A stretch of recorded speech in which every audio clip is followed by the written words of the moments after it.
Lake County Schools has implemented the use of restorative practices to strengthen relationships in our schools.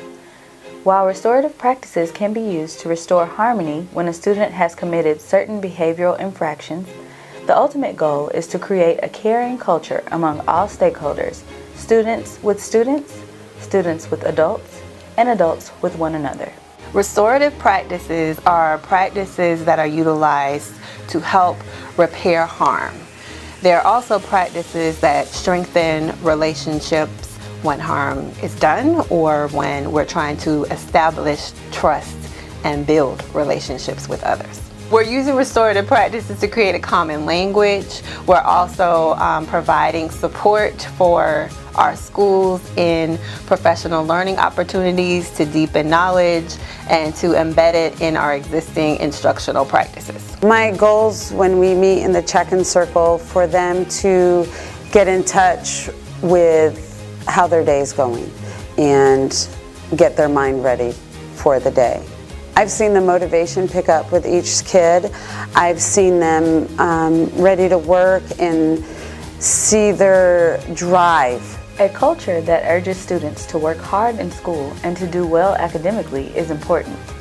But it's equally important that students are in a trusting learning environment absent of harsh public reprimands, sarcasm, favoritism, and humiliation, even when students misbehave and break the rules. That's the thinking behind Youth Court at Tavares Middle School. But what you are doing is considered bullying, and that can lead to a lot of things like suicide and a lot of things, because they could take that very personally. So you realize what you could do could have took someone's life if they would have took it very hardly, or they wouldn't have had understanding parents that helped them through it. A notable feature of restorative practice is the effort devoted to repairing relationships when a wrong has been committed. The entire community is involved, since damage to an individual is seen as harmful to the entire group. Rather than facing banishment, the offender has a path forward to make amends, to re-establish trustworthiness with the victim and the community. Well, developing Youth Court, it really came down to, when I started in the school, what kind of programs could I assist with as a deputy to put together and involve the kids. I went to the APs that are at the school and said, what do you think? And they were all for it, and they kind of let me do my thing. Check-in circles, youth court, class circles, class meetings, conversations to rescue trust. These are the many forms restorative practice can take. Already, many of our schools are changing culture in a positive way using these strategies. And it's not just students. Teachers are using restorative practice in their community circle to talk about how they will support students academically this semester. The goal of today's Restorative Circle is to help build community amongst our faculty member through equity of voice.